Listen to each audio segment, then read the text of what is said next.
We all we find out I think I for saw something that popped up that said we're live streaming, and so I think we might be. Are we? Says good to go. Okay, wonderful. okay, perfect. Well, thank you everyone for joining us. I know that we were scheduled to be in person. The weather had other plans, but we are not letting it stop us. We have an amazing event set up for you guys. Thank you so much for joining. You're joined by a whole collaboration of city government officials, city partners, non-for-profits, entrepreneurs. You can name it, we got it. And I will not take up too much time. I have the pleasure, as always, of introducing my boss, a man I respect, the family man. And he's pretty cool too. He's pretty cool. He's pretty cool. Sometimes. Senator, Senator Jamal T. Bailey. Good afternoon, early evening, everybody. So in the pre-show, so to speak. You can give you a little behind the scenes access. As you can see, me and Huntley are the only men on this stage. So what we're gonna do, we're gonna get out the way and let the ladies do their thing. Because that when we get out the way and let the ladies do their thing, great things happen. So I'm Senator Bailey. I just want to say thank you. Thank you for being flexible. Thank you for understanding that we wanted to be with you in person, but we were not certain about the conditions. And now it looks like the roads are passable, but we weren't sure. And when you're planning events, you got to give people time to make sure that they can arrive and arrive safely. So it's virtual. You hopefully you can share the good thing that you're here again from these wonderful ladies. I'm just going to come to you with a few quick things, and I'm going to get out the way, and I'm going to throw the alley oop to my mayor here. This year marks 100 years of Black history. 100 years, something that started as Negro History Week, and that was for 50 years. The last 50 years has been Black History Month, and we've been able to stand on the shoulders of giants. We recently lost the great Reverend Dr. Jesse Lewis Jackson, and it reminds me that we didn't always have a Sean Patterson Howard, right? We didn't always have an Andrea Stewart Cousins, a Carl Hasty. When I was 6 years old in '88, when Jesse Jackson ran for president, our folks weren't running for president. They weren't occupying the offices that they are now. And that's partially due to, yes, advances in the political world, but that is fully due to you, those who are watching. The fact that you've decided that you want to continue to step up and stand out and make sure that your voices are heard to allow people like me to be in office. I'm not in office if not for Black History Month and those trailblazers who have paved the way for me. Um, my family comes from Johnson County, North Carolina, and it come from where dirt roads were. Dirt roads have been paved by people like you who allow people like me to drive on pavement.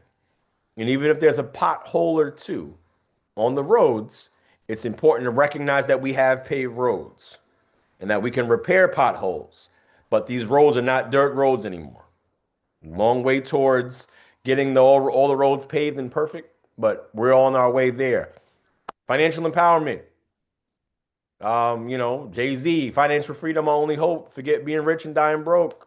Nas and Legit said, Black homeowners take over and throw the lease out, right? It's a hip hop verse for everything, especially financial empowerment. Your first instance or introduction to credit should not be at that table when you go to college. That's my son. I apologize in advance for his. He's very excited too about financial literacy and outbursts. I'm teaching him young, 2 years old, less than two. He's learning how to do it. When he goes to college, that will not be the first time that he learns about what a credit score is. When he goes to a table and signs up for a credit card just to get a free t-shirt. Who did that? I might have. I definitely did. And I was given the tools, but I didn't use the tools. So this is a whole toolbox here. We got the whole kit. We have a whole Home Depot worth of resource and knowledge for you to get for you to do. I'm gonna get off the mic now, but I'm gonna pass it to a history maker, someone who is she got so many, she has so many titles. She's got so many honorariums, and they're all well deserved. And most importantly, they're all earned. Nothing is given to Mayor Shawn Patterson Howard. It is all earned. She has earned the right to be here. She's earned the privilege to be here. And I am grateful that she is the mayor and Mount Vernon has adopted this Bronx kid. Forgive me, y'all. I'm not from the four square. I'm sorry, in case you did. But I'm always grateful to my mayor for showing up and showing out in all spaces, in all places.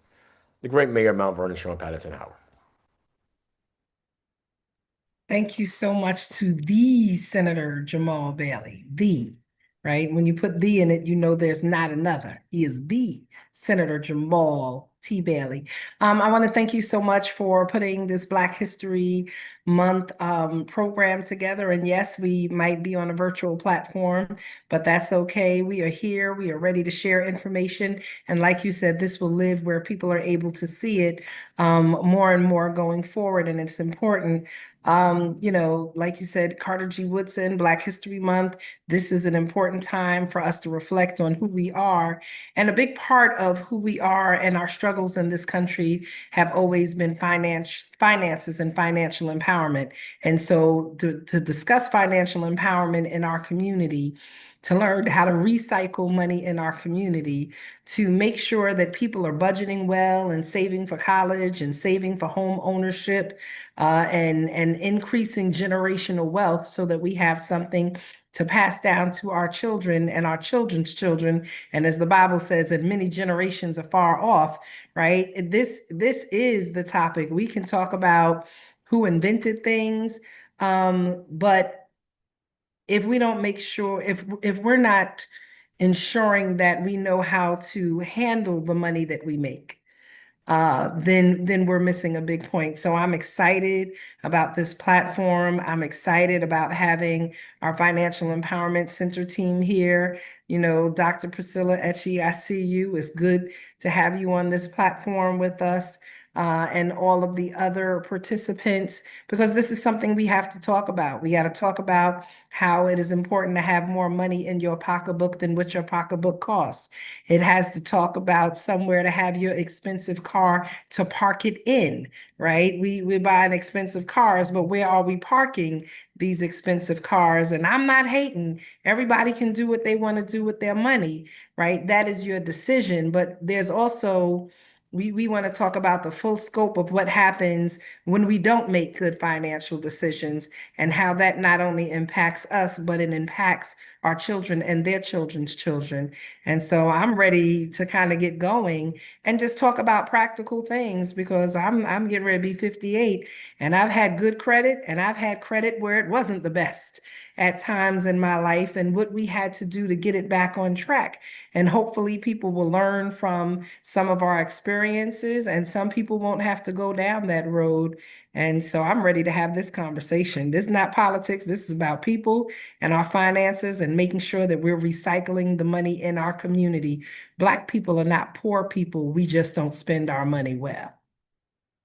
Madam Mayor, that is a perfect segue because I get to introduce. Mount Vernon, we have a lot of wealth, and not just in financial wealth, but in the wealth that we have in our people. And you heard from my Madam Mayor. You may know that our Assembly member J. Gary Pretlow is right next to the Speaker, the most important member of the Assembly, and he is currently negotiating budgets because of financial empowerment. Right? It's interesting that he's doing that, but we have somebody in his place instead who also has a financial background. And before I go to Miss Janet, I'm just going to say one more thing. Madam Mayor spoke about cars. I'm the chair of the Insurance Committee in the State Senate. We gotta figure something out, but I want to tell you. Just like you should have more money in your pocketbook than the pocketbook costs. Your insurance note shouldn't outpace your car note. Yes. Just talking about it, but somebody can tell you maybe a little bit more about that, but can speak about the representation on behalf of Assemblymember J. Gary Pretlow is Miss Janet from Assemblymember Pretlow's office. Janet, the floor is yours. Actually, I'm not Janet. I'm Taria. Oh, Janet, it's that's I'm sorry. okay. It said Janet, Janet on the it said Janet on the screen. I do yeah, apologize, Miss it's Taria. okay. I probably should have changed my name. There we are. There you So go. I apologize. Assemblyman Pretlow is not here today because, of course, he plays one of the most critical roles in government. Because the position centers on how public policy and money is raised. And he is one of the integral persons that manages how our money is being spent. So, hence saying that he's in a meeting currently with a four-way meeting with the governor and the speaker and the leader. And so he's unable to be here on today, but certainly he seemingly trusts me enough to be here. I do have an accounting background. Janet Boney is not here because she's in the district office, making sure that the constituent touch is uninterrupted. And so today I am representing both of them. Again, my name is Taria Cooper. I do have a extensive fiscal background, and I'd love to be able to carry the conversation as far as I can help it go today. So any questions that I can lend some insight on, please. I'd love to be a part of the conversation, and I'm glad to be here today. Thank you, Miss Taria. Apologies. I was going off of what I saw on the screen. It's like live TV. You can't make it up. You mess up sometimes. You apologize and you move on.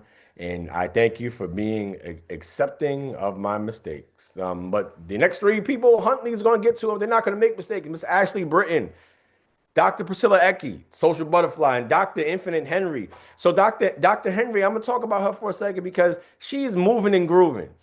This is how you know that somebody's Hi making guys. moves. Like, and sometimes we in this Outside, virtual era, just the when one somebody's straight doing wind. a Zoom while they're on the move, one, it shows how important their commitment is to you to make sure that they're still connecting with you. That's Most one definitely. thing. And secondly, it shows Thank that you. she's about her Appreciate it. business, that she's going somewhere to make sure that she's serving someone. So I want us to understand that sometimes if our video is off for a second, it doesn't mean that we don't love you. If we're in the car, it doesn't mean that we don't love. We just want to make sure we know that these ladies are going to run. I'm talking way too much. Huntley, save me from myself. Pass it to these ladies, and Thank let's you. go with the show because the ladies about to run this, and I'm about to go run and make sure my son is not running away. I'll be right back. I don't know why you passing it to me. Dr. Infinite, you can take it away. Please introduce yourself. Dr. Priscilla, please introduce yourself. And then Ashley, please feel free to flex on them, introduce yourself. You may Um, be. Hello, everyone. Can everyone hear me? Cool, cool. Well, definitely good afternoon. My name is Dr. Infinity Henry, EDD. My doctorate degree is in educational leadership.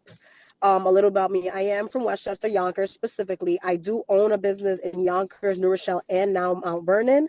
And I'm also an admissions director at a university. I give out EOP scholarships.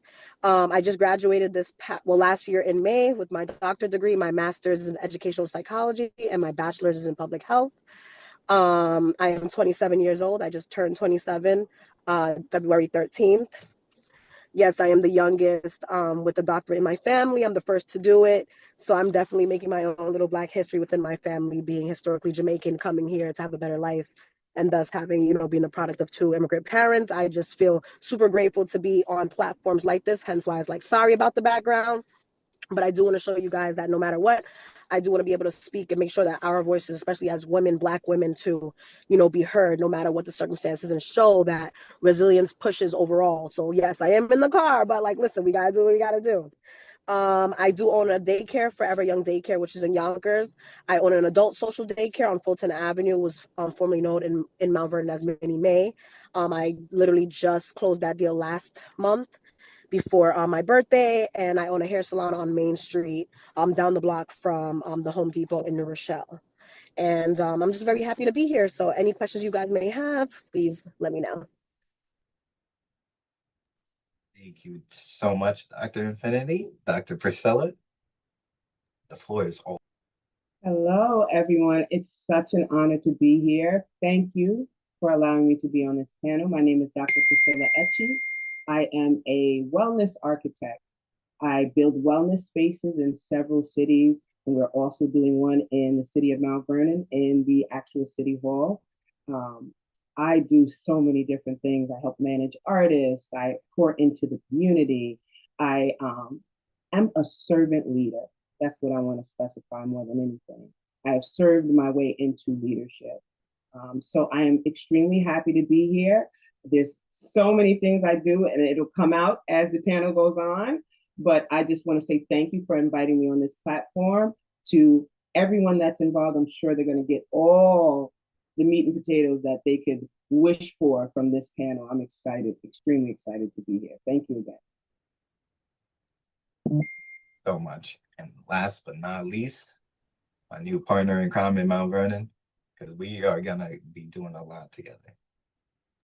Thank you so much for that, Huntley. Hello, everyone. My name is Ashley Britton, and I am the program manager of Mount Vernon Financial Empowerment Center. And it's not a coincidence that this is a financial empowerment panel, because it literally speaks about the essence of the Mount Vernon Financial Empowerment Center and what we actually offer, not just the citizens and the residents of Mount Vernon, but we are countywide, everyone, right? So we offer free one-on-one financial counseling to the residents of Mount Vernon, but also to Westchester County residents.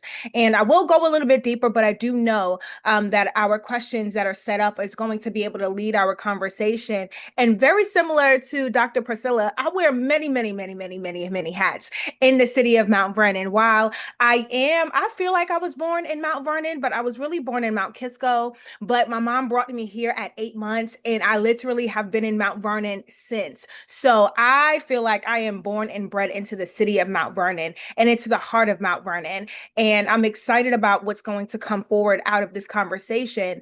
And I really believe Senator Jamal Bailey actually mentioned something in regards to credit cards and being able to introduce children to this. And what's funny about that is that I was reminded, I have a 7-month-old, everyone, and I've been reminded that at the age of 3 months, I actually got my son 2 credit cards that are hidden, that are locked away. And he's actually on my credit, so that as he grows and as my credit continues to increase, he inherits what mommy has. He inherits what daddy has. And we have all of these different accounts, so that by the age of 18, he inherits something that he didn't have to work for, because mommy and daddy actually set it up for him, so that when he comes of age, he has something in his hand. So I'm going to actually stop because I'm really excited about this conversation. And I know that where it's about to go is going to be a wealth of information, but strategy for those who are actually listening in. Only thing I want to say is that I don't want y'all to self-limit and self-regulate. Self-regulation is for other spaces. I want y'all to talk about all of the hats you wear, all of the great things you do, because quite frankly, people need to hear that. Young women of color, young black Gracie, my son just said Gracie's Corner. I don't know if you heard him. Come on, Gracie's Gracie. Corner. Gracie's Corner going on a bear hunt. That's what he wants me to play for him right now. And Gracie's Corner is a perfect example of a young entrepreneur. Everything happens for a reason. Even though my 2-year-old, he likes the bear hunt very much. I'm going to go play that for you in a second, my brother. But I just want to make sure we know we are uplifting our women. We're almost in Women's History Month. This is that, like, if you like the astrology, this is the cusp. We're on the cusp of Black history and women's history, so we can do both at the same time. So please talk that talk while I put Gracie's Corner on for my son. I'll be right. Well, I just want to say, Ashley, thank you for saying that, because this is the first time I heard of someone getting credit for their kids as a child. Far too often, what I hear is parents putting utility bills and bills in their children's name and ruining their credit before they're in kindergarten, right? So that is definitely a departure from what I've been familiar with, insofar as parents adding the kids onto the credit and allowing that to start at such an early age, whereas the success of their credit grows with you. And so I know, because your child's name is on your credit, that you will be very conscientious as to how you grow and manage your credit, so that your child will not develop a bad credit score before they can even drive a car or vote or go into the military. So we'll shift from there wherever y'all want to go. That is intentionality, Madam Mayor, for real, because a lot of people I know, especially from experience, right? There was utility bills put in my name, right? And it had to, when I didn't realize it until I became of age and started paying my own bills, right? And I made a conscious decision to make sure that I really establish generational wealth for real so that my son understands it. So I see Senator Jamal Bailey's son is in the room with him. My son is in the other room. I didn't want him disrupting this conversation, but it's really being able to introduce it early. So when he starts talking, he's going to understand what this looks like so that it's not foreign to him. I'm introducing a life. My husband and I are introducing a life that of something that's not foreign. And then he doesn't stumble into it. So I'll continue to go on. I'm really passionate about this and generational wealth because it's something that's really, really important in being able to set up the next generation, those who are coming up next, and also erasing the past of what we actually had established in our lives. So it's like being able to hit two birds with one stone, being able to erase the past, but also make sure that I'm giving that layup, as Senator Jamal Bailey said, to the next generation so that he's prepared. And not just him. Maybe I'm going to have some more kids. They're going to all be prepared. It's the Absolutely. difference in setting our young people up and our children up for success. We can either set them up for success or we can set them up for struggle, right? And both of them are choices, right? One sometimes is a choice by default. If you want to set them up for struggle, that oftentimes happens by default. If you want to set them up for success, that is something that has to happen in an intentional manner. And so using the free or utilizing the free services of the Mount Vernon Financial Empowerment Center, where you can learn about budgeting and credit management and credit repair, get one-on-one financial counseling at 25 years old, start preparing for retirement, right? Because you don't start preparing for retirement when you're 60. You start preparing for retirement when you're 25. Because the way you start a thing is the way you're going to end a thing intentionally. And so, yeah, y'all, let's get into these questions. Who's starting with the questions for the panel? I will start off with the first question for the panel, which is, and anyone can take it, or you guys can all take the question and respond to it in any way that you want to. The first question that I have for everyone on the panel is, what was your first financial big step and how did you take it? Because just a little context, somebody could really want to fix their financial position and not know how to do it. Maybe they're scared, maybe they've gotten scammed in the past, they're very cautious. So how would you encourage some, what would be a big first financial step that you would recommend to somebody, and how would you encourage them to take that? I'd be happy to answer that. Okay, go ahead. Okay. Again, my name's Taria Cooper. So my first real financial step wasn't opening an account or making an investment. It was actually developing an awareness. I felt like at first I didn't understand how money was behaving in my life. And before I could make the money behave differently, I had to understand how it was currently behaving. So what did that mean to me? That meant that honestly, I had to start tracking spending, recognizing patterns, and confronting the differences between needs and habits, right? And I think that's a big deal in our community, something that we should put a lot of emphasis on because once we understand how money actually works and where it's going and where it's not going, I think that we can intentionally make real adjustments. The step of creating clarity in our own lives will create discipline and control. So I really want to accentuate that financial growth begins when confusion ends. And that was my foundation of making financial strides. I would love to go next, if I may. Hi, everyone. Again, my name is Dr. Etchi. I think for me, my first financial step was being bold enough to bet on myself. A lot of times we do not bet on ourselves. We stand in line and wait for someone else to push us forward. And then legally structuring my vision, okay, what that would look like. And that means filing your papers, Before you were guaranteed funding, it means separating your personal finances from your business finances. I'll never forget the mayor called me and she said, Priscilla, hey, you have to make sure your things are separate. And I really had to kind of break, because I was never taught that. So I had to lean into the people who knew better and break that generational curse of having things messed up. A lot of times we pass down fish fries and GoFundMe's instead of keys, deeds, and LLCs, right? We have to position ourselves to be able to do that. And then so that guaranteed that I would get funding, but putting that in order before that was in place is key. It also meant investing in my branding, my programming, my infrastructure before there was any proof of success. You know, you have to see the vision before you have the funding in your bank account to actually do that. And my shift wasn't really financial at first. It was psychological. It was my mindset, you know, and to take that step and stop waiting for permission and start building a system that actually worked for me. So that was how I began. I think, oh, Dr. Henry has her hand up. Dr. Henry, come on in.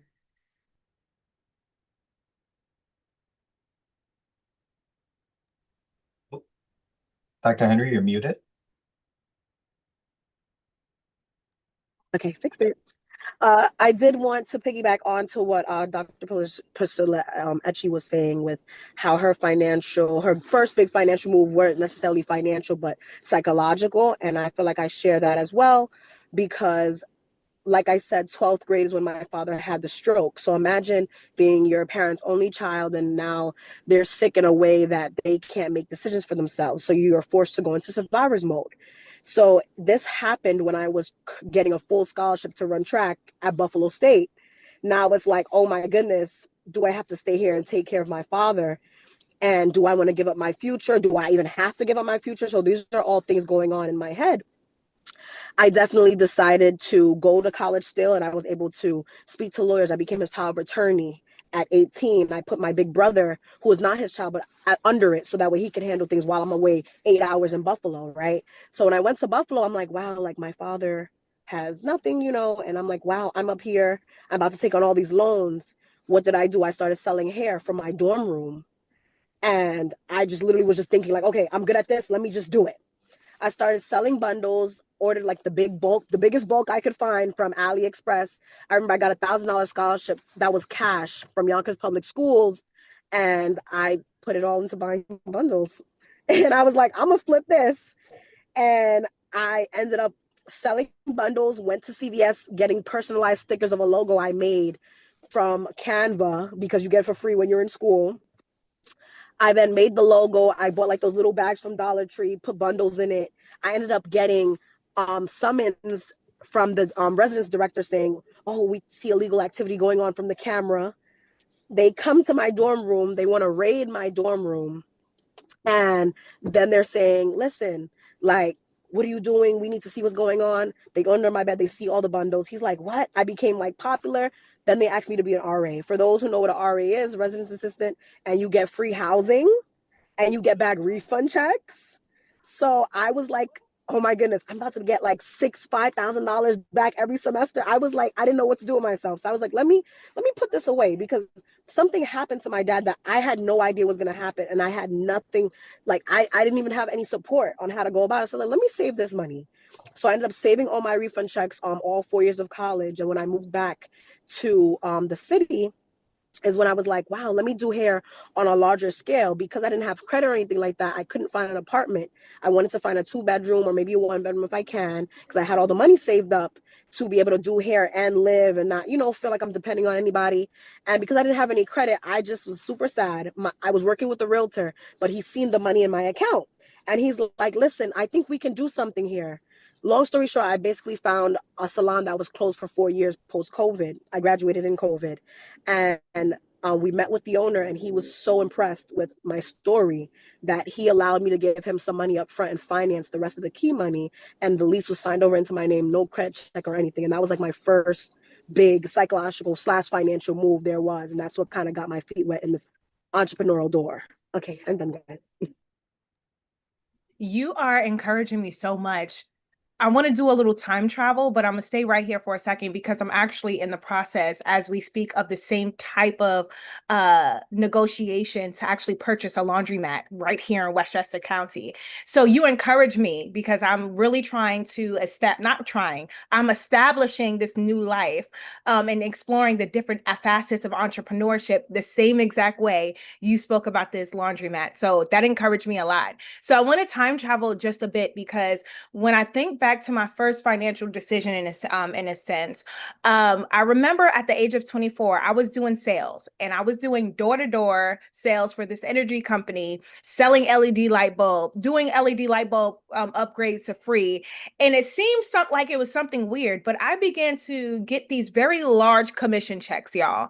And I remember my first commission check was $5,000. Then my next one was $10,000. And then I started to stack up on my bank account. And I remember my now husband, back then he was my boyfriend.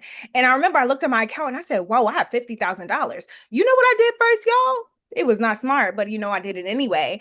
I went and put down money on a car. Didn't even have my license yet, nor did I have my it's been such a long time. I didn't have anything, right? I just put money down on a car. And I remember I started to make these very large purchases because I never had money before at all. I'm telling y'all, seeing this about of large money coming into my life, it really shocked me, but it put me in a position where I'm saying, oh, I can get this. Oh, I can get this. Oh, I can get this. Oh, I can get this until I spent it all the way down and realized I bought this car. I got my first apartment. I have all these bills. I'm sitting here, the one who's swiping their debit card when all of the friends are going out to dinner. Don't worry, y'all. I got it. I made those decisions. And I realized that it put me in this position to be financially unstable. And it wasn't until recently, I would say within the last year, I began to reflect on 24-year-old Ashley. And I said, man, I wish I had the education that I have now to inform 24-year-old Ashley of the decisions that she was making, to be wise with her finances, to use strategy to invest, to be able to put yourself in this position so that you're not wasting your money, but you're not just stacking it, but you're putting it toward your future so that your future self can be set up for success financially. And so that now that your family can be introduced to this new lifestyle and really seeing that it's possible. So I remember when I got that $5,000 commission check and then the 10, and then my account went all the way up to 50. I really wish. And then I did not recognize that I had to pay tax on all that commission that I was making from that job. So then I got my W-2 and then I got this bill that said I needed to pay $8,000 in taxes back. I wasn't prepared because I wasted my money. And that's the really huge part about this, because we do a lot of workshops with young people at the Mount Vernon Financial Empowerment Center, and they are driven to make money, to be entrepreneurs. That's just Gen Z, right? They're go-getters. They're trying to find a way to make millions and millions of dollars, but they're not informed in regards to what actually comes with those millions and millions and millions and millions of dollars. I got hit with an $8,000 back tax thing to be able to pay off. Our young people don't know that taxes are a thing. They just think that the money is free and that they can engage in it, right? They want to buy cars. They want to do all of that. I understand wanting to have fun, but it's important to be able to educate so that we can make well-informed decisions. It's not saying forsake yourself right now. It's saying be wise with your money so that you're putting it in the right position. And I remember that now this is Ashley putting on her entrepreneur hat. I began during the pandemic to teach entrepreneurs how to sell their products and services online. So it's being able to position everyone in the right way to make their money, but also be wise with how they're making their money to position themselves well. A lot of people want to be able to position themselves, but there's a difference between getting in the position and positioning well, to be informed and how to actually navigate that introduction into the new $5,000 that you never saw before. So Dr. Infinity, you really reminded me of what I'm doing now and how I could inform 24-year-old Ashley. If I can go back, y'all, in the time machine, I'll say, Ashley, don't put that money down on that car. Don't do it. Don't do it. Don't do it. Remember, you got to pay all of this taxes back, right? Because I think that the generations now just want money. And yes, wanting money is good, but hello, what do you want to do with it? Not just buy the cars. but what do you want to do with it to be able to attain assets and to increase your net worth, to be able to increase your viability in this world so that you recognize that eventually you're going to have a family. You want to be able to set them up for success with what you do now. So that's good stuff right there, sis. For me, I guess some of my first financial big steps, I was 19. I got married at 19 years old. Sophomore at Howard University. My husband was a sophomore at Howard. We met during freshman year. And our first apartment was a studio apartment. It was a studio apartment. It wasn't fly, it wasn't flossy, it wasn't fresh, but it was a studio and it was ours. And that's what we did. We made a decision to live within our means, right? He was on the football team. He got money back twice a year at the end of the semester for his food plan and for his dorms, since he wasn't living in the dorm and he wasn't on the food plan and he was married and I was working full time and he was able to work in the summer. And so we kind of just went with what we could afford. Uh, Junior year, we bought a car. We went down to Atlanta. We bought a Honda Accord. We bought a new Honda Accord, but it was August, right? And August is when like the new year cars come out. Instead of buying the next year car, we brought the car that was out for that year. And we went to Atlanta because in Atlanta they have an ad valorem tax. If you have your cars on the showcase floor after a certain date, then you have to pay taxes on it. And we learned that by looking up consumer reports. We looked up the features that we wanted in our car. We walked onto that car showroom or lot knowing exactly what we wanted. And we refused to be upsold. And so when we went down there, the guy was like, oh, yeah, but you said y'all went to Howard and you buying this, but for another 1,500, we could add this and we could put some stripes and we could do this. And they were just trying to upsell us on everything. And then he said, well, I've already made my like kind of maximum commission this month. I was like, so then I'll come tomorrow and I'll be your first car for the next month and you can get more money on your commission from this car, which means you're going to cut money off the price of my car, right? I just kept bargaining with them and I took a one-way Amtrak ticket down there because I knew I was driving back to DC. So we researched what we wanted to pay. We knew what we wanted to be able to pay. And we made very conscientious decisions. And we made decisions not to keep up with the Joneses, right? And I think that's what a lot of people want to do. We're in this whole atmosphere. I'm so glad that I didn't grow up in an environment of social media back then because you had what you had. Now everybody's trying to floss, they trying to flash, they trying to keep up. And that's not when I grew up. Um, Later on as we made more money, we got into some challenges when we were spending more than what we should. But some of my first financial decisions were the good financial decisions. And then when I made a little bit more money than I was used to making, then we tried to do things a little bit above and beyond what our budget was. And we had such excellent credit that, I mean, they were throwing credit cards at us. We could walk into, back in the day, it was Siemens. And so when we moved from DC up to New York, we were still only about 24 years old. And we were buying new furniture for our new place. They were trying to, spend us up to our credit limit on that little Siemens credit card we were able to get. First, they didn't want to talk to us when we went in the store because they wanted to act like we were young, black, and poor.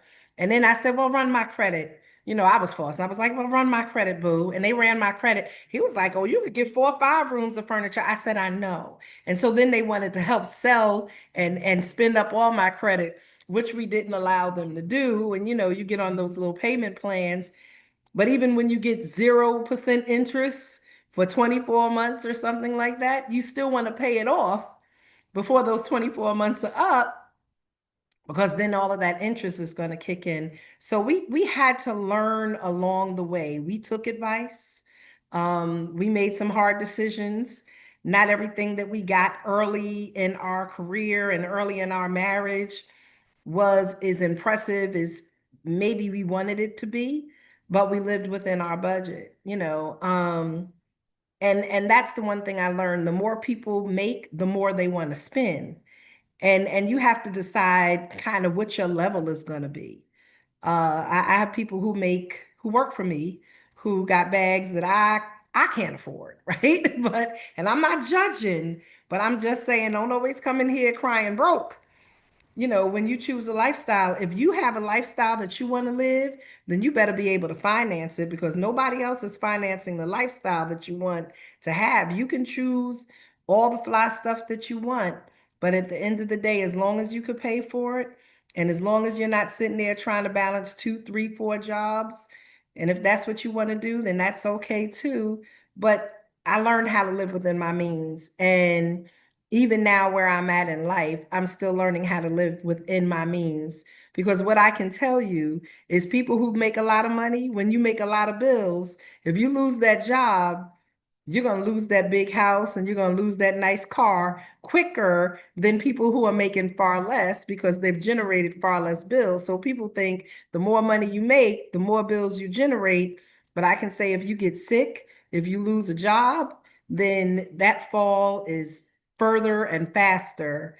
So don't make it disposable money. Make sure if you're making more money that you're investing it in ways that it can have a return for you. And so I try and do a balance of having some decent things, nice things, little trips, but also investing my money so my money can take care of me and not just make somebody else rich and be able to go on vacations. So I just want to jump in here with two quick points before we go back to the amazing ladies. Dr. Henry mentioned something about like her dad in something in needing to do that. As a chair of the insurance committee, I'm going to tell you something, and I'm not going to advocate for a company, but I'm going to tell you you should have life insurance. You should have life insurance. I don't care where you get it from. I don't care what company. You should have life insurance, because if God forbid, and I hope nothing and I hope nothing happens to you. Like my son is faking on the floor right now. Nothing's wrong with him. Um, if something happens to you or one of your family members, we're a giving community, but we shouldn't be. We don't have to go fund. We cannot go fund me our way out of our crisis. You should have a life insurance policy, not just in the event of something bad happening, but also something that you can borrow against. It's also about a form of wealth building, right? People don't understand that insurance companies, they don't make their money off of the policies. They don't make money off of your 200, 300, 400, Lord knows what it is a month. They make money off of that plus the investments in the market. That is how insurance companies, you know, make their money. We should be mindful and see how people have done it and follow that blueprint. Next thing I want to say is about what we should be doing at the state. We've tried it, and I'm going to give a big shout out to my brother, Senator Leroy Comrie, who has been on the forefront of trying to make the state education department mandate financial literacy in schools. It's hard to get mandates through the state education department. I understand education and curriculum, and I'm not a teacher, and I understand the reasons why or why not. But Senator Comrie has been one of our champions in trying to do that. Financial literacy in schools, right? They need to know this. They need to know civics, and they need to know financial literacy. And because if you know where your dollar comes from, and you know how to spend it, you know how it comes back, then you will make those wiser decisions as you go along. So I just want to plug financial literacy. Teach it to your kids. And Ashley, I heard that great lesson, making sure that your child has the ability to know that when they grow up, that this path has already been paved for me. This has been written for me. I'm going to be good. This is what people should be doing. Get life insurance. And I just want to make sure I interjected with some things based upon what these great panelists are saying, because these things are really important. So I'm going to say thank you for that.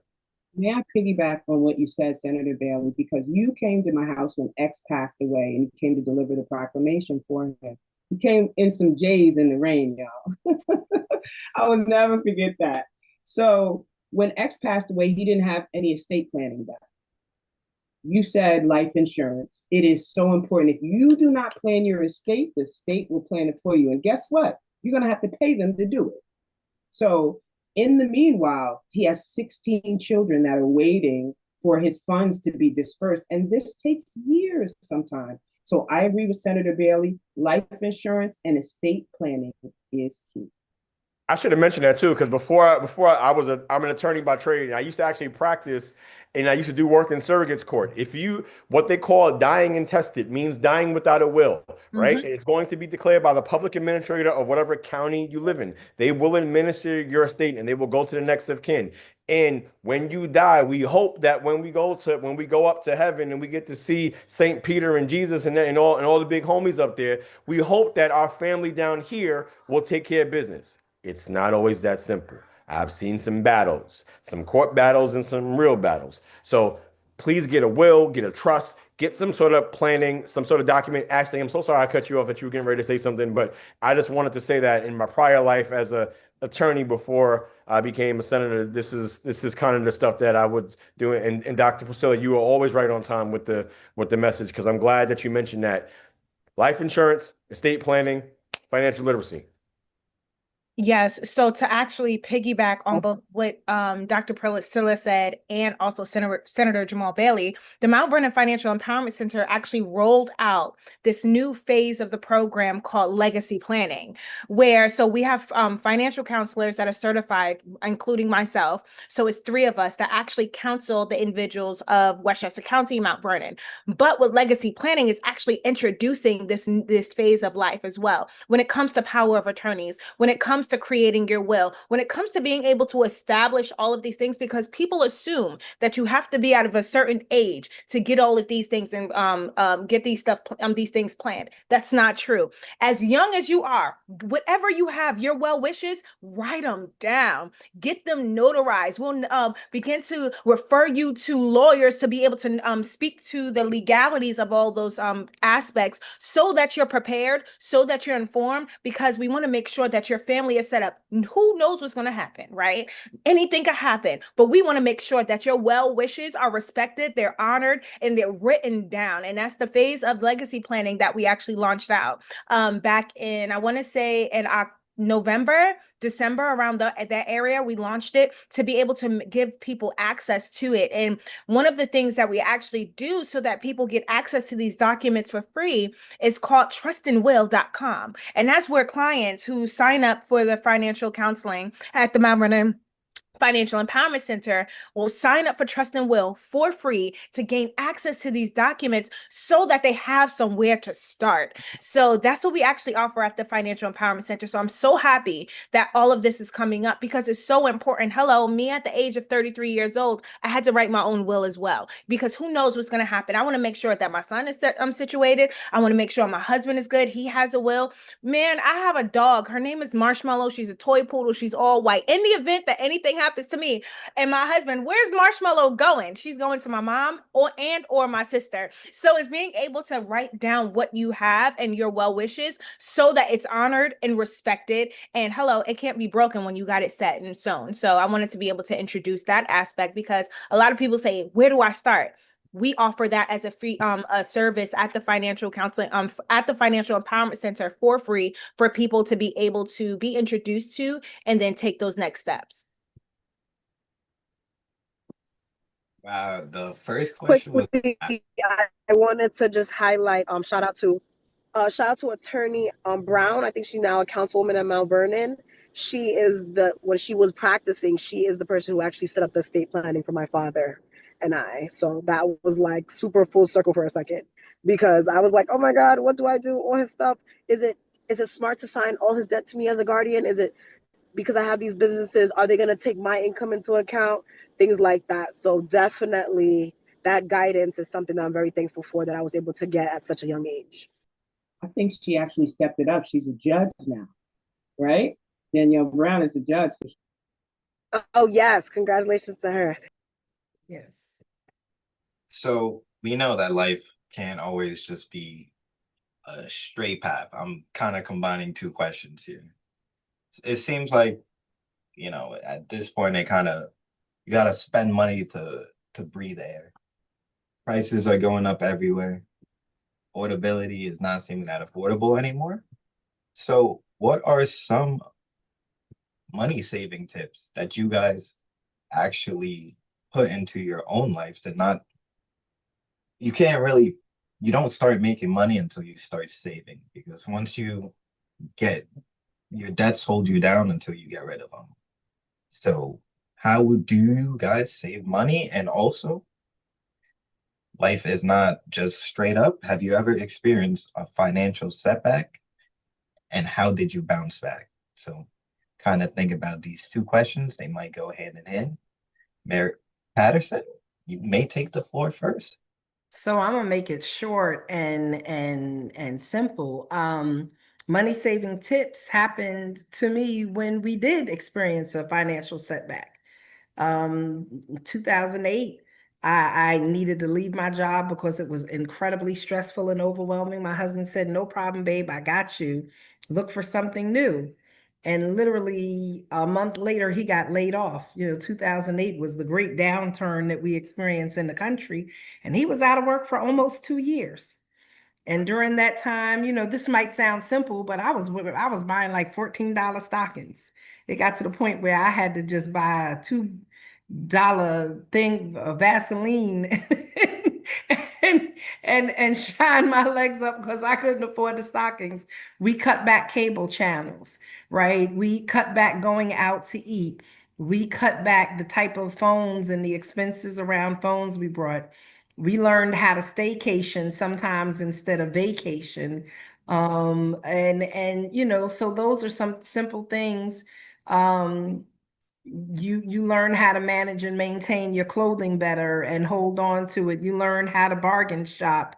You learn how to maybe get some different designers that are not as expensive and make those decisions. And at my house, baby, we are not turning the heat up, but so much in these days when Con Ed prices are so high. If you look, if you're not wearing a hoodie and some sweats, then don't talk to me about it being cold in the house. We can talk about it after that, right? Because I mean, these are ways where we lose money and we don't even pay attention to the fact that this money is going out and it's not coming to us. So it's really simple. It's when I'm going shopping, I'm making a list before I go shopping. And so I go having planned our meals. I've gone after I've looked up Stop and Shop and ShopRite and Food Town and what's on sale at Costco and BJ's. And if I have to go to a few different stores to get what I need to get, or we're going to plan menus around what's on sale, like those are some of the things that we do. You have to plan how you spend money. And then I have developed a relationship with cash again. Even if I'm not using cash, I give myself a budget. So when I go to the supermarket, we've lost the relationship with cash. When I grew up on payday, my mother had money in piles, right? And she had them in envelopes. And this is what she was using for the rent. This is what was going to be spent on entertainment. This is what was going to be spent on food. Because we don't use cash oftentimes anymore, we go to the store and we might say, I'm going to go to the store and I'm going to spend $100 this week on groceries. But if there's $140 and stuff in the cart, we just swipe our card because it's not cash, and we stop looking at debit cards and credit cards as money, and they are. So even if you're not using cash, you got to use your debit cards and your credit cards like it's cash. You got to set limits for yourself. You got to respect those limits. And we do a little bit more Netflix and chill and cook our gourmet meals at home, and we save going out for special occasions as opposed to just the normal thing that we do. Thank you so much, Mayor Patterson. Dr. Priscilla, I saw that Yeah, your hand doc. up. I'm sorry, Dr. Priscilla first, definitely. I'll wait for you because you're a pastor in your past life. So I love when you talk. Right out. Well, I would just say that two things. Madam Mayor mentioned it, and that's something that I do. My son, his favorite place in the world is ShopRite, right? He likes ShopRite. And if you know him, I'm not making that up. Like he legitimately loves ShopRite. That's his spot, right? But beware the checkout line, right? And beware the checkout line, not just because of things, but just because like it's a metaphor and it's literal and it's figurative. Beware the checkout line because there's a lot of nonsense at the checkout line that can distract you from your goals, right? Oh man, I don't really need this here, but I'm gonna buy a pack of gum because it's on sale.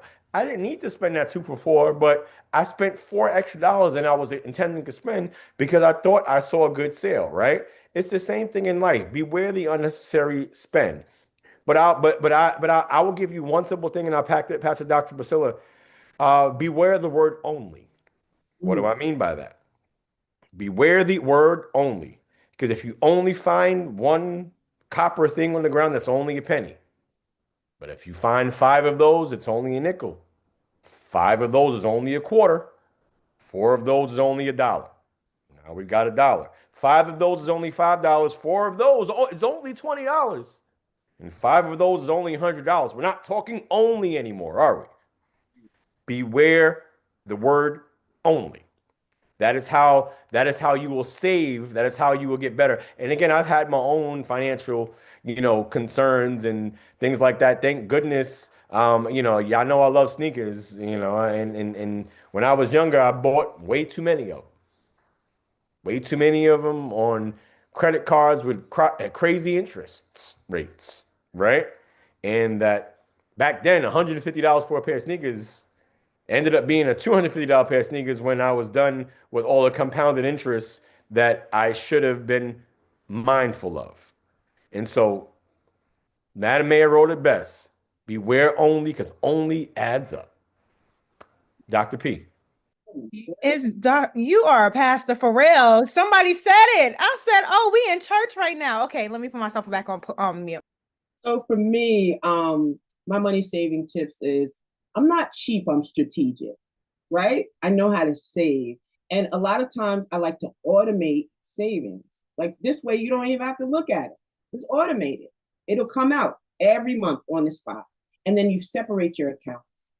And then you also, one thing I never used to do because I was nervous, you're nervous to look at your bank account because swipe the credit card too much.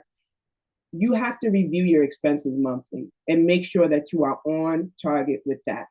This way you are building a system and not hustle. Because we're so used to hustling. We have to build a system that works. And of course, I had setbacks, major setbacks. I have failed my way into success 1,000 times. There's going to be times in your nonprofit organizations where your funding's delayed. And you have to remember that most of the time, you don't get your funding right away. You get recouped and repaid for what you've spent already. You have to make sure that in those times where your program is underfunded, you are able to bridge the gap in between that.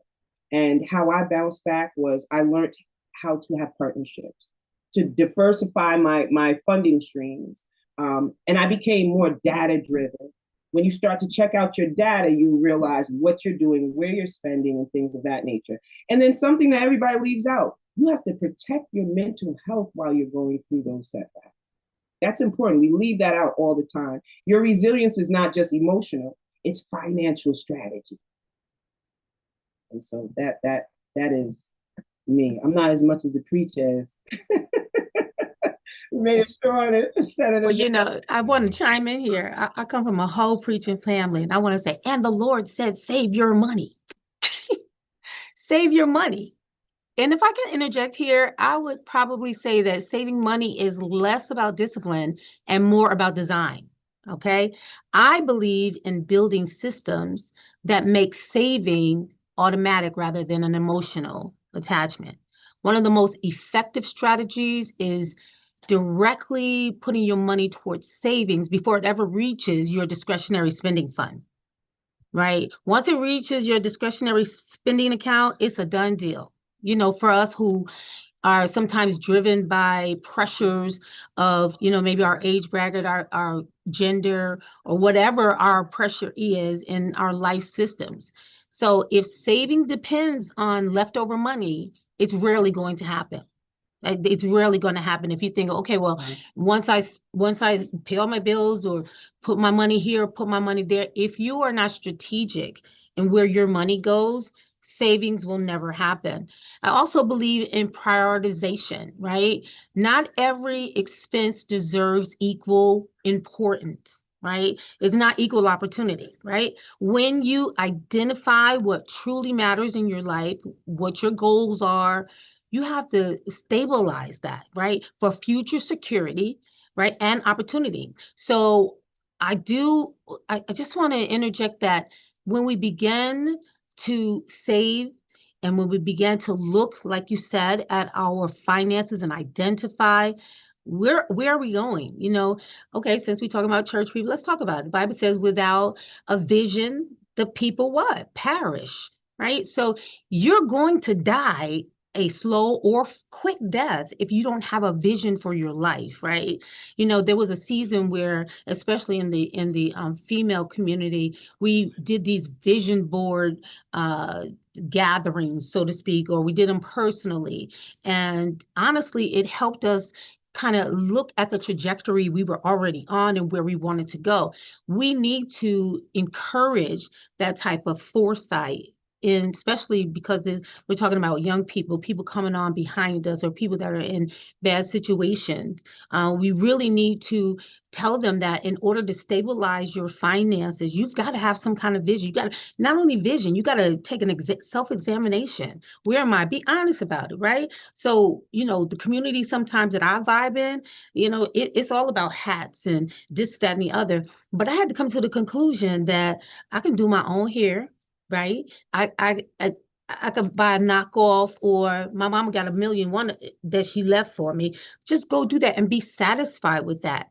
Because if we don't prioritize, if we don't teach our young people to prioritize those things that should be first things in our life, it's going to reduce the opportunity for generational wealth. And I think that we have got to start putting that. I'm sure the financial literacy person wants to jump in on here, but and I don't profess to be an expert in that, but I will tell you that if you don't have some type of a foresight and a plan, where do I want to go, right?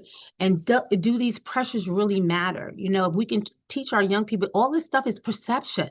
It's just perception. We trying to keep up with the Joneses, and that's not the thing we should do, right? So saving becomes sustainable when it is structured and not forced. So I just wanted to interject a little bit about that. Hopefully that'll be helpful to someone. That was really, really good. I feel like we have a team of preachers on this call. No, for real, because the one thing that I tell my clients every time we have a session, and this is what I also tell my counselors, I was not put on this earth to be controlled by money. I was put here to have dominion over it, right? And it's being able to introduce that language to the individuals that we counsel and who I am. So I'm not going to just counsel from the space of telling you something. I'm ensuring that I'm living it so that I have an experience with that I'm actually telling you about. And I know that the one way that I decided to save this year, I'm a nail girl, right? I love to go to the nail salon to get my nails done. My guy name is Nick. He is amazing. We have really great conversation. But the one thing that I charge myself with for 2026, I can get my nails done. I can find different ways to save. I said, if it costs me $45 to get my nails done every 2 weeks, that means I'm spending about $90 a month to get my nails done. What I said to myself is I opened up a high yield savings account, which causes me to be able to earn interest on the money that I have in my account. It has an annual yield, actually a monthly yield. It begins to give me increases on what's there.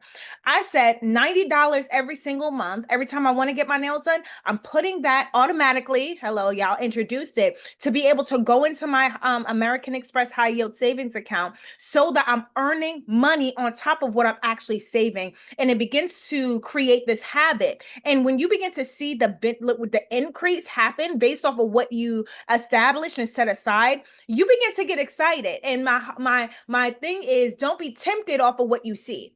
Don't be tempted to spend it, Ashley. I literally will have a conversation with myself and then begin to have a conversation with my husband. I cannot be tempted because the temptation will rob me off of the financial future that I said I wanted, right? So if I said that I'm not going to get my nails done, even though I could find press-ons and stuff, I'm making a decision to not find loopholes so that at the end of the year, I can see the increase that I actually set aside for the year. And then when I see that benefit, it's going to continue to year 3 where I won't look at the account. I have a plan and a system set up so that I'm able to really be able to benefit off of this life of savings. And this is something that we do with our with our clients, being able to introduce them to something new. And I know that somebody said in the beginning, understanding the difference between a want and a need. And one of my clients got her nails done every single month, and she was spending $125 a month and was always in the red. And I said, okay, do you want to be in the red every month because you think this is a need? Or do you want to be in the green? Which one do you want? Because as your accountability coach, I have to be able to show you and really be honest about this lifestyle that you said that you want. So if it's you being in the red is because you're getting your nails done $125, we have to cut back somewhere so that we can get you to the green and introduce you to a new life. And we have to really change what a want and a need is, because you think you need to get your nails done because you like talking to your nail tech and it feels really good. Get a therapist through your insurance company and talk to your therapist so that you really be able to get what you actually need, or get a friend.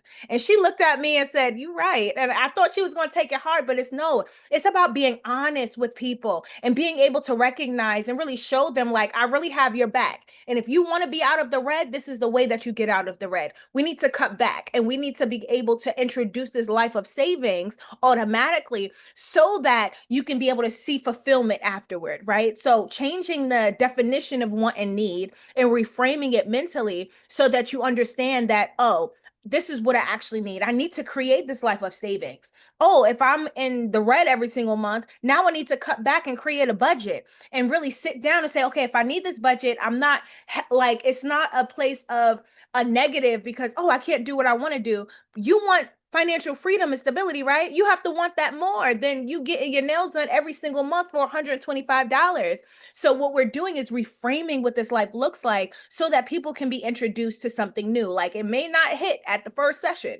It may not hit at the third, but I'm telling you, by the seventh, they're like, oh no, you like, I'm really be able to be introduced to something new. And I'm seeing the benefit of this in my life. I want to tap into what you said, if I may, because proximity matters. So whoever's in your ear at that time, that is what you're going to be like. Association breeds assimilation. So those rooms that you're in is going to determine the capital you access, the mindset that you keep up, the information you receive, and the standards that you normalize. So I agree completely with what you said, Ashley. That's my TED Talk. So I just want to say one thing, Madam Mayor, about before, because I'm gonna get ready to drop because I have to go. I have pickup of one of my kids and all the kids, and I'm trying to save for all the kids. The best strategy, I think everybody said it, completion, right? A sense of completion. See this little Apple Watch, these little rings. You got the smartwatches. You thrive on completion of the ring, don't you? You want to make sure you get your steps in to complete those rings, don't you? You want to make sure I got to stand up. I got to stand up at least once an hour because I want to close the blue ring. I got to make sure I get my steps in enough to close the red ring, right? I got to make sure I exercise enough to close the green ring, right? You got to make sure you do all of those with those rings on your little device, right? Gives you a sense of completion, right? You got to think the same way about your strategies, your short term, your long term, and your dream goals. In the short term, you got to figure out, what am I doing to make sure, yes, I can not just survive, but do well. In the long term, am I saving for the life of me? And if you have children, if you're blessed with children, in the lives of your children. Long term, what am I doing to leave that legacy so that when I leave the physical plane, hopefully not for a long time, but when I do, my kids worry about nothing. My kids worry about zero. My job as a father, my job as a husband, my job in general is to leave this earth in a better condition than I came to it for. And so, with that being said, I'm certainly leaving this panel in better hands than I have. I want to say thank you to all the panelists. The time is continuing. Everybody's going to continue to stay. I just have to be on my dad game real quick. So I just want to say thank you to everybody. Huntley, thank you for moderating. Madam Mayor, thank you for being Madam Mayor. Dr. Henry, thank you for showing us the path towards Thank success. Um, Taria, thank you for stepping in for Mr. Ways and Means. I always say I'm Waves and Means, he's Ways and Means, and that's my guy Gary. Ashley, thank you for not just teaching it, but doing it. They say those who can't do teach. You told them that they a liar, right? And Dr. P, thank you for being one of these multiple streams of not just income, but of knowledge and showing people that there is a path to prosperity through all ways. And shout out to Unique for making sure this all came together. As I like to say often in spaces, I love you all, and there's nothing you can do about it. God bless you. Love you back. All right. Thank you so much, Senator Bailey. And if On I that, could yeah, really of course, quickly, Mayor Patterson, go. and again, these are simple tips because Priscilla, I believe you talked about proximity, right? I don't carry a lot of cash because the more cash I carry, the more I spend or more give it away, right? The more money I have in my pocketbook, the more I give it away. I don't carry all my credit cards, right? Because like, what am I going to do with all of that? I'm not, so if I don't have it accessible, I'm not going to swipe it. And there are bank accounts that I have that I refuse to have a debit card attached to the bank account, right? Because that means in order for me to spend that money, I have to either write a check or I have to go to the bank. So if it's a real savings account, I'm not going to have any checks connected to it, and I don't have a debit card connected to it because it's savings. I want to make it inconvenient for me to access the money because if I have to go to the bank to get it, it's not getting spent. I just don't have time to stop. And if I have to go stop to the ATM to get cash, I'm gonna go without something during the day and I'll wait till I get home to get what I want to buy or something. And so I just try to make it not so accessible to myself so that I don't spend it out of kind of just casual habit or give it away more likely than anything else. Thank you so much for that, Mayor Patterson. So, well, it's not the last general question, but we do also have some individualized questions that we would really like to get our panelists' expertise on. But before that, what is one piece of financial advice you wish you knew earlier than when you found out? Hey, Patterson, we see your hand up. Would you like to? Oh, that might have been an accident. Okay, don't worry. Yeah, that's that's an accident, but very simple. Having too much credit is not a good thing also, even if you haven't utilized it all. So sometimes people want a whole bunch of open credit cards. You want to find the balance between having the right amount of credit and having too much credit, because sometimes people will look at the risk of what happens if you run all of those credit cards up. Then you're in financial challenges. So you want to make sure you have the right amount of credit cards and that you spend on those credit cards and pay them off so you can get a good credit score. But you want to make sure that you just don't have so many credit cards, even if they're low balances, because sometimes the institutions will look at that as a risk. I also would like to say that I was thinking about this before I got on today, and I said, what is one piece of advice I could give someone? And if I have one thing to tell someone, I would say not to allow your lifestyle to rise faster than your stability. So it's easy to upgrade, like you are talking about getting cars, and the mayor was saying, Madam Mayor, that was so wonderful. That whole spiel about you knew what you wanted when you went into the car dealership. I used to sell cars. I used to be the top seller in Arizona for a subprime lender. I was selling like 23 cars a month, hand over fist money, right? Figured out a little niche that I found going to the Native American community. And once you get in, they roll you over, roll you over, roll you over. And so people will come in with no knowledge about cars. So sell them anything, tell them anything. The fact that you did your homework, right? You went in, this is what I'm doing, this is what you're giving me, and you had that leverage. You had credit, you had the knowledge base. So sometimes people have good credit because they've figured out a niche, but they don't have a knowledge base of where they're trying to do business. So one of the biggest financial advices I would give people is know where you're going, right? Do your due diligence. I mean, you got AI, GPT, you don't have to go anywhere naked, right? There's Madam Mayor, I'm sure you know this, and I'm sure Senator Bailey would have co-signed this as well.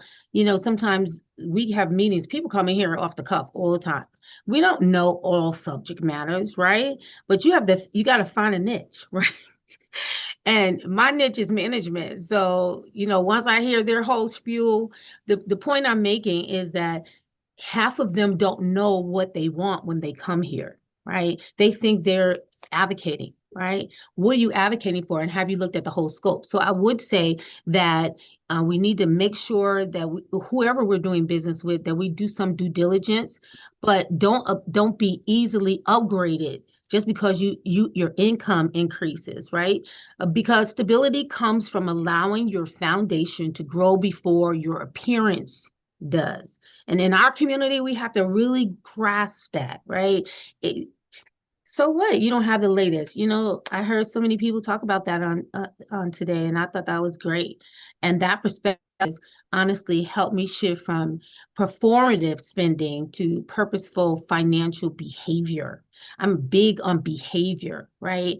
I don't want to talk about it. I want to be about it. And we need to train our young people as such, because it'll remind you that security is far more valuable than any perception that someone has for you. Like Madam Mary said, okay, so we don't do what we go to my bank account, right? Right. Follow me to my bank account. And that's where it counts. So I just That want part. to interject And, that part and of my just right there, you said, you didn't say these words, but basically what I heard you say is, are you buying a product, or are you buying a lifestyle or the appearance of a lifestyle? Right. That's what we got to know. Are right. we going to buy something? Because people will upsell you. Upsell you. I And the did it. worst places that people will upsell you is in a funeral home. Oh my gosh. Well, my family owns funeral homes, and the stuff I see. But here's the sad part about that, Madam Mayor. People, they capitalize on grief, right? And so my cousin who owns And this big ignorance. and ignorance, right? So they don't know what they want. So anything you mention that looks good, feels good, can comfort them, they're gonna buy it, right? And that's why we don't send emotional people in our family to the funeral home after death. We send people like me. What? We're not doing that. Nope, we're not doing that. Even though, Madam Mayor, I want you to know, they're going to talk about me bad when I die because I want all the pomp and circumstance, all of it. I want them walking down the aisle, wear the crown. I shall wear a crown, all that stuff, because that's just my thing. But I'm just saying, you're absolutely right. Know where you're going. Know who you're doing business with. And I want to be cremated. I'm Not like, me. cremate me and spread my ashes under a tree. Go to Dubai and spread them there, or to the Caribbean. I was like, take that money you would have spent on my funeral, go on a vacation and bring my ashes and spread them somewhere. No, Madam Mayor, we're not doing that for me. I'm carving out at least $30,000. We're gonna have all kinds of pomp and circumstance at that funeral. I'm gonna have a change of outfit. Ridiculous. But and of course, that's not in keeping with what we're talking about today. I But I'm love the just saying, change of outfit though. I'm yeah, sorry. right. That's not in keeping with what we're talking about today. And I'm really just being facetious because all that stuff is foolish, right? I talk about it all the time, but honestly, being cremated or however you want to do it, just be minimalistic in all of these emotionally tied fiscal asks or fiscal desires, because you're gonna leave that crap for your kids, right? So I'd rather leave $25,000 for my grandkids, $40,000 so that they can go to college, as opposed. No, I'm really not telling the truth, Madam Mayor, because I'm telling you, Come to my funeral. It's gonna be like a gala event. Come on, Yeah. I'm a buy my dress. I'm teasing, but at least when we want to be able to get to that time frame with these mentalities. Like, I don't care what you do with me, long as I've left. And here we talk about the Bible, right? It says the father should leave an inheritance for their children. Right? We're leaving off the scene and our kids got to make it on their own, right? My grandfather left money for everybody. When I tell you everybody, he came from Mississippi. He brought 100 families to Albany. He clothed them. He housed them. He gave them jobs until they could have some type of dignity on their own, right? But he had to do a whole lot of work before that. And he left all his kids, his grandkids, 100 acres of land in Mississippi that underneath it is spring water. That's called generational wealth, right? But now it becomes incumbent around us. What are we doing with that? Right? We can't just leave the money for them. But ma'am, I'm so impressed with your financial literacy program, because if we don't teach them what to do, just like the young lady who said, my dad, she was 12 years old. Good night, Senator. The Assemblyman say hey to everybody. He's on his way back down U-Haul's way. But she didn't know what to do. But then you have these places like financial literacy programs that can teach you, hey, don't leave. If you don't have an estate, the state will make one for you, those types of things. So this is so encouraging. This really is encouraging. And that's my soapbox for today. I won't say no more. So much, Sarah. No, it is truly very appreciated. I'm going to move into our individualized question where we can really give a highlight on our panelists. And I will be starting with the last panelist who was brought up just now, Dr. Infinity. So your question is, you are an entrepreneur, a small business owner yourself, and an academic. Oh, wait, no, we did. Wait. No, this is a different one. If you don't mind sharing where your journey began, and was it easier to do more after building that foundation? Because you did say that you didn't just stop at one degree, you went on to get more degrees. You didn't just open up one business, you went on to open up multiple. So if you don't mind.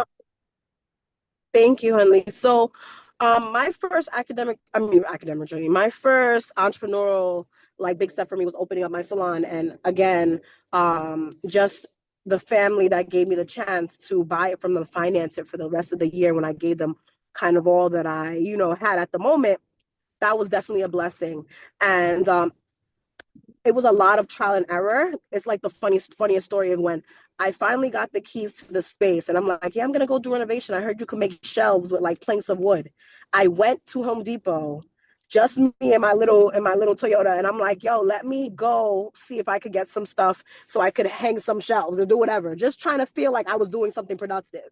And I went, and a guy stopped me when I was leaving and he's like, hey, are you going to put that into that car? And I'm like, yeah. He's like, those, you have to get them cut. And I'm like, cut? Oh, yeah, you're right. And he's like, let me help you. I'm a contractor. And I'm like, looking at this guy show me your business card, show me your truck or something, because I'm being weary. I'm a young girl just trying to move some wood. So he's like, no, look at my truck. It's so-and-so. And here's my card. He's like, what project are you doing? So I said, actually, I just got a salon down the block. And I was like, I kind of need help. And he was like, well, let's go. He's like, I'll even take the pieces of wood for you. So we were able to connect, and he followed me to the salon that day. And that to this day now is my contractor that's worked on all of my businesses. So even that opened a lot of doors because he's a well-known contractor. He introduced me to electricians, plumbers, things like that were all super proud and super happy for me that I was so young doing a project like this. So not only did they kind of give their grace when they were pricing me, but they were just like, listen, anything else you're doing, we know so-and-so, we have this, we know this is the building department, we know this. So just that kind of weary chance of let me trust this guy. I walked into so many other rooms, and that networking really matters, right? So that was my first big step. And after that, my next project was the daycare and just being an educator. Of course, I knew how the educational system worked. Yes, I taught for 4 years while I was getting my master's degree. But in terms of the business aspect, finding a space, things like that, that was 1, 2, 3. And I'm super thankful for what I went through initially, because if not, I would have never known how to go so fast. So I ended up doing construction. It went from 4-month projects to 3-month projects to now getting it done in a month, knowing my timeline, telling them what my deadline is. Like, listen, I need this done by so and so because my inspector's coming in this. So it's just like a learning process. So I do think, yes, my first foundational project definitely paved the way and made it easier for what I'm doing now. And it only gets better because, again, I always like to say, stay hungry for knowledge. I tell my mentees, stay hungry for knowledge. Do never act like you can't take constructive criticism. Never act like you know the more that, even if you do know something, you take it, you say thank you, and you just inquire about other things, right? You never want to act like you're a know-it-all or things like that in this business. So that's why I always try to keep a collaborative effort and attitude with whatever project I'm going into. Thank you so much, Dr. Henry. Dr. Priscilla, you are up next. So you operate in the non-for-profit space extremely effectively.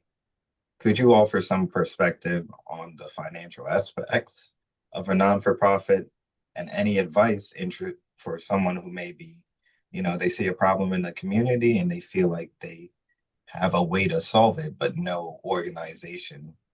So, well, any advice for someone? About it earlier where we said we talked about proximity, right? For me, it takes a team. You must have the proper team in place. You must have a great accountant. You must have people that are in position to be able to do what they are called to do. That is their strong suit. Because if you try to do it yourself, everything's going to crash and burn. And nonprofits are mission driven, but they must operate with business discipline, right? And you want to make sure you're strategically doing it that way, because it's not just about heart, it's about structure, it's about compliance, it's about forecasting what's to come, it's about governance, it's about diversified revenue. And you have to think in terms of sustainability and not survival. Because a lot of times we come from that hustle mentality. We're thinking of surviving and just making it by. And for me, I would say I wrote down a couple of things because I felt they were important to say. Financially, that means building multiple funding streams, which means your grants, your corporate sponsorship, your government contracts, your individual donors, your earned income. You must understand cash flow timing. As we said before, many grants reimburse, they do not prepay. They don't prepay. You have to know that you have to invest in your infrastructure.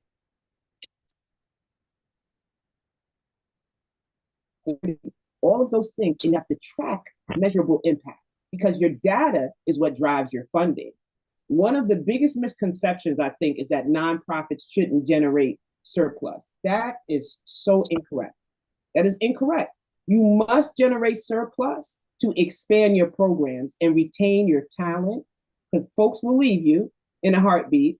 And the difference is profit is reinvested into your mission, right? So this is what I want to leave by saying: you shouldn't start a nonprofit just because you're passionate about having a nonprofit. You should start one because you're prepared to lead an organization responsibly. And that's my spiel on that. Thank you so much, Dr. Priscilla. And Ashley, your individual question would be first and foremost, do you have any comments or advice or testimony that you would like to make before or after the question about these two spaces that, or just generally what we've been talking about so far? Any tips that you really, really recommend or anything that you would like to add? So I would answer both with one simple answer, and that is to divorce yourself from being emotionally tied to your money.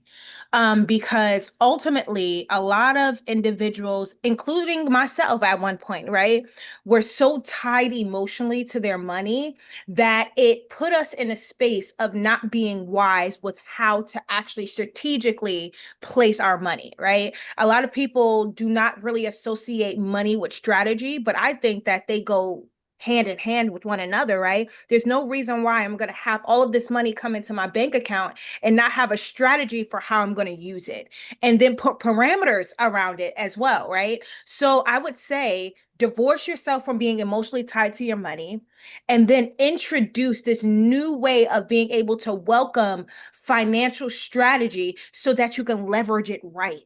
So that you can leverage it right. Ultimately, from what I found, including of myself as well, when I did not divorce, when I was really married to my money emotionally, I did not make wise decisions. And a lot of our clients don't make wise decisions because they do not see the benefit of being untied to it until they get in a really tight situation. Tight situation, okay, if you're there, let's get untied, right? But ultimately recognizing that when you divorce from it, you're really not allowing it to have a hold over you. Right. Again, like I said, a few not too long ago, is if I was not put on this earth to be ruled by my money and controlled by it, that means I have to put a strategy in place to be able to, one, also steward it well. The one thing about me is that I am a advocate for stewardship, period. Managing my money well, having strategy, being able to position it and put it in the right places so that it's also creating ways, what do they call it? Streams of income as well, right? So if I'm putting my money in a high yield, if I'm investing it here, if I put it in a Roth RIA, if I put it into a custodial Roth RIA, if I have that life insurance policy, I'm diversifying what this looks like. Right. So it's being able to, Dr. Priscilla said this, talked about proximity, right? Also putting yourself around people who talk this way, who live this way, and it introduce you to something new, right? So being able to divorce yourself from the emotional tie, and also connecting with individuals who have the strategy for you to actually do it so that you can have a new lifestyle financially. If it were not for me, honestly, becoming the program manager of this Mount Vernon Financial Empowerment Center, there's a certain level of knowledge that I would not have had in regards to money. I wouldn't have, because I began to take a deep dive and understand and be financially literate so that I can then make wise decisions for my family. So then my husband, he's the one who talked about this stuff years ago. He talked about this, but it wasn't until I began to understand this framework. There's a money framework. Oh man, I will go down a rabbit hole because I'm passionate about this, right? The giving your money a framework and giving it a system so that you're not run by it, and really divorcing yourself from being emotionally tied to it and taking a step back and saying, okay, let me look at this in its entirety. Am I making emotional purchases? Am I spending my money emotionally? Am I not being wise with what I have? Am I not putting it in spaces to be able to generate income for me as well? So again, just like I started, divorce yourself from the emotional tie of your money. And then when you sign that dumb divorce papers, right? After that, signed, sealed, delivered, you're untied from it, right? And recognizing, okay, what's next? I need the strategy, I need the wisdom, I need the framework, I need to connect and have proximity to those who understand money. I need to watch YouTube videos, I need to take courses, I need to get financial counseling so that I'm introducing myself to this life that I said that I wanted. So that's what I would say. Those two questions are all wrapped up there. Getting divorced from the emotional tie to your money so that you're introduced to wealth. Wealth starts in your mind first before it's in your pocket. Wealth starts in your mind before it's in your pocket. Having a wealthy mindset then begins to frame. Now you have a different pair of eyes on all of this. So I'm going to pause there. Divorce yourself from your emotional tie to your money so that you can be introduced to a new life financially. There is actually a second part to your question. Oh, there So, was. Okay. yep. So since you are a part of our, well, it's not, it's still pretty young, the new Financial Empowerment Center. Mm-hmm. So far, if you could, kind of let us know what has been the most common financial issue that you or your team has seen since, you guys have started, and what is the best way that someone may start solving that issue? The one thing, the common denominator is the fact that people don't know how to manage well. We don't know how to manage well, right? As people, many people are talking about this keeping up with the Joneses aspect of money and in this lifestyle thereof, right? And I would say, as soon as people are introduced for being able to manage it, a lot of our clients get overwhelmed when it comes to budgeting because they're exposed to the truth about their money, right? And it either exposed you're not managing well, you're spending recklessly, or maybe you're not getting enough money. And then that introduce, okay, what are other ways that you can generate income for your family, right? A lot of people assume that they just are broke when that's not necessarily the answer all of the time. There are individuals who are just not getting paid a lot of money and is putting them in this chokehold, right? But then there are individuals 9 times out of 10 who are not managing well. That's the common denominator for a lot of our clients. And it's not until they're exposed and really held accountable to managing well where they're able to see the benefits thereof. There's one thing that I wanted to be able to state. We at the Mount Vernon Financial Empowerment Center, we've been operational for a year. With over the last year, we have reduced non-mortgage debt by $93,000. $93,000 reduced in non-mortgage debt. We have 115 clients, right? And over 115 clients, that has been reduced. And we have an increase of about $10,000+ in savings and being able to build that habit. But the one area I want to really look at is the reducing the non-mortgage debt. That's because we have clients that have credit card payments, they spend too much, they're doing all of this stuff, right? Taking out these loans. What we're doing is giving them the language to negotiate. A lot of people don't know that they can negotiate. I'm a salesperson at heart, right? And I will tell people to negotiate where you can, because a lot of these institutions are hiking up all of these interest rates, and they're causing people to think that there's no way to lower it. There is a way to lower it. There is a way, but if you have the knowledge, if you have the language, if you have the script to follow, that is how we're really arming our clients so that they know that they can take their interest rates, their debt into their own hands so that they're not controlled over it. And I remember one client I testified about, her car payment was $539, right? I think you heard about this, Huntley, right? The $539.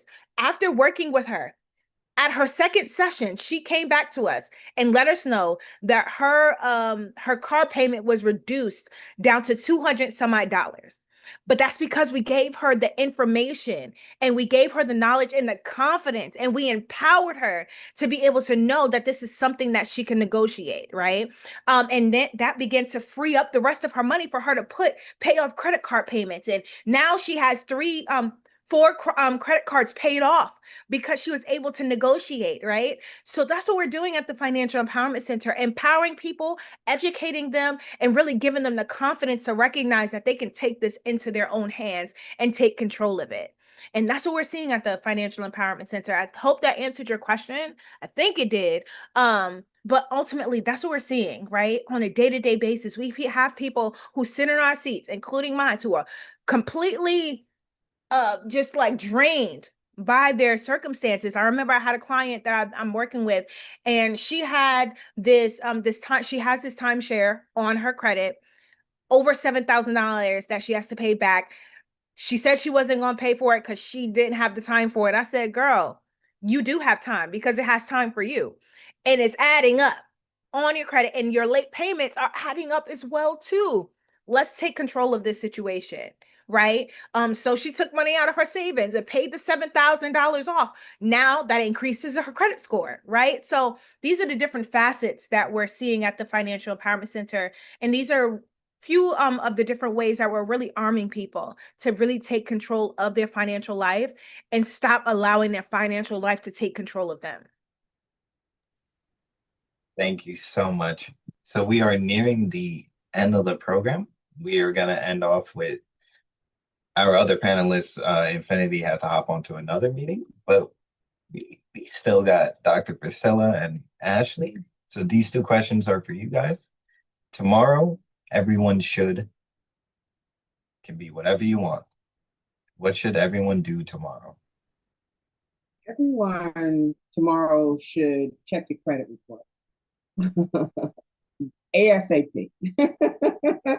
Because financial awareness is empowerment, right? The more you know, the more you're empowered. So that's what I would say tomorrow morning when everyone that's on this on this Zoom wakes up. Go check your credit report. That's how you become empowered. That's a good one, Ashley. Yeah, that was really good. I feel like I don't have anything to add, right? Because that was really good. So I would say tomorrow morning, make a decision to not go to Starbucks. And here's why, right? Here's why, right? Right? Here's why.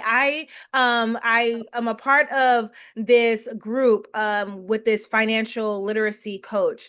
And she said it's time for us. Now, this is not the program manager. This is Ashley Britton talking at this point, right? People are investing, buying coffee, buying sneakers, buying all of these different things. Instead of buying from them, own a share, own or 2 shares, own 3 shares. Why am I going to continue to give Starbucks my money and not own it?